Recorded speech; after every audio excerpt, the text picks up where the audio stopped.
Hello friends, ഷരൂസ് വ്ലോഗ്സിൻ്റെ ഇന്നത്തെ വീഡിയോയിലേക്ക് എല്ലാവർക്കും സ്വാഗതം. അപ്പോൾ ഇന്നത്തെ വീഡിയോ ഗ്രാമശ്രീ കോഴികളെ കുറിച്ചാണ് കേട്ടോ. അടുക്കള മുറ്റത്തെ കോഴി വളർത്തൽ എന്നും പറഞ്ഞ് രൂപകൽപ്പന ചെയ്ത സങ്കരയിനം കോഴികളാണ് കേട്ടോ നമ്മളെ ഗ്രാമശ്രീ കോഴികൾ. നമുക്ക് നമ്മുടെ അടുക്കളയിൽ വരുന്ന എന്ത് ഫുഡ് വേസ്റ്റ് വേണേലും കൊടുത്ത് വളർത്താൻ കഴിയുന്ന കോഴികളാണ് കേട്ടോ ഗ്രാമശ്രീ കോഴികൾ.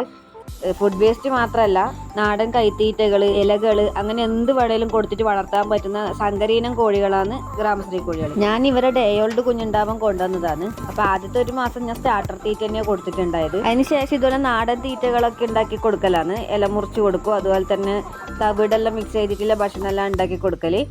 പിന്നെ ഒരു 4-5 മാസം കഴിഞ്ഞതിന് ശേഷമാണ് ഞാൻ ഇവരെ പുറത്തേക്ക് ഇളക്കി വിട്ട് വളർത്താൻ തുടങ്ങിയത്.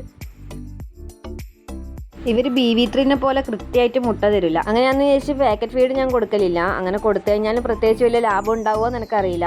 അത് ഞാൻ കൊടുത്തു നോക്കിയിട്ടില്ല. അപ്പോൾ കൈത്തീറ്റെല്ലാം കൊടുത്ത്, നാടൻ കൈത്തീറ്റ കൊടുത്ത് വളർത്തുന്നതാണെങ്കിൽ ലാഭം ഇല്ലാതെയൊന്നുമില്ല. കാരണം നമുക്ക് തീറ്റക്കാറ്റൊരു ചിലവില്ലാത്തത് കൊണ്ട് മുട്ട ധാരാളം കിട്ടലുണ്ട്. അതുപോലെ കാൽസ്യം കുറവെല്ലാം പരിഹരിക്കാൻ വേണ്ടിയിട്ട് മുട്ടത്തോടെല്ലാം പൊടിച്ചു കൊടുക്കലുണ്ടായത്. ഗ്രാമശ്രീ കോഴികൾ സാധാരണയായി വളർത്തുന്നത് മുട്ടേൻ്റെ ആവശ്യത്തിനും അതുപോലെ നല്ല നാടനിറച്ചിക്കും വേണ്ടിയിട്ടാണ്. അതുപോലെ ഗ്രാമശ്രീകൾ പൂവന്മാർ 3 മാസം കൊണ്ടെല്ലാം തൂക്കം വരുമെന്ന് പറയുന്നു. പക്ഷെ എൻ്റെ കോഴികളെല്ലാം 5 മാസം കഴിഞ്ഞതിന് ശേഷമാണ് 2.5-3 കിലോനടുക്ക തൂക്കം വന്നത്. ചിലപ്പോൾ ഞാൻ ഇതുപോലെ നാടൻ തീറ്റ കൊടുക്കുന്നതുകൊണ്ടായിരിക്കും.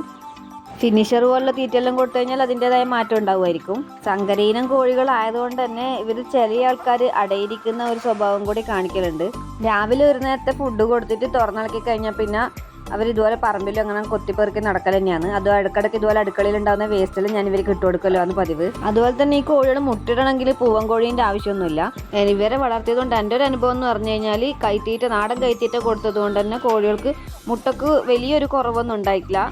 ഈ കോഴികൾ ഇപ്പോൾ ഏകദേശം എൻ്റെ കൂടെ 2 വർഷമായി. ഇനിയിപ്പോൾ അവരെ മുട്ടയിടലെല്ലാം ഇപ്പം ഏകദേശം കുറഞ്ഞ് വരാൻ പോവുകയെന്ന്. 2 വർഷം ഇതുപോലെ ആകുമ്പോഴത്തേക്ക് ഏകദേശം എന്തായാലും മുട്ടക്കോഴികളെല്ലാം മുട്ടയിടുന്നതിൻ്റെ ഒരു എണ്ണം കുറഞ്ഞു വരാൻ തുടങ്ങും. അത് പിന്നെ നമ്മൾ എത്ര തീറ്റ കൊടുത്താലും അത് കൂടി കിട്ടുമെന്ന് എനിക്ക് തോന്നുന്നില്ല. എൻ്റെ ഒരു അനുഭവത്തിൽ എനിക്ക് തോന്നുന്നില്ല. മുട്ടയിടുന്ന കോഴികളുടെ മുട്ട കുറയുമ്പോൾ നമുക്ക് ഇറച്ചി തൂക്കത്തിന് പിന്നെ കൊടുക്കാനേ കഴിയുള്ളൂ കേട്ടോ. അപ്പോൾ ഇത്രയാണ് എൻ്റെ ഒരു ഗ്രാമശ്രീ കോഴി വളർത്തലിൻ്റെ അനുഭവം എന്ന് പറയുന്നത്. അപ്പോൾ എൻ്റെ ഈ കുഞ്ഞു വീഡിയോ ഇഷ്ടമാണെങ്കിൽ ചാനലൊന്ന് സബ്സ്ക്രൈബ് ചെയ്ത് സപ്പോർട്ട് ചെയ്യാൻ മറക്കല്ലേ.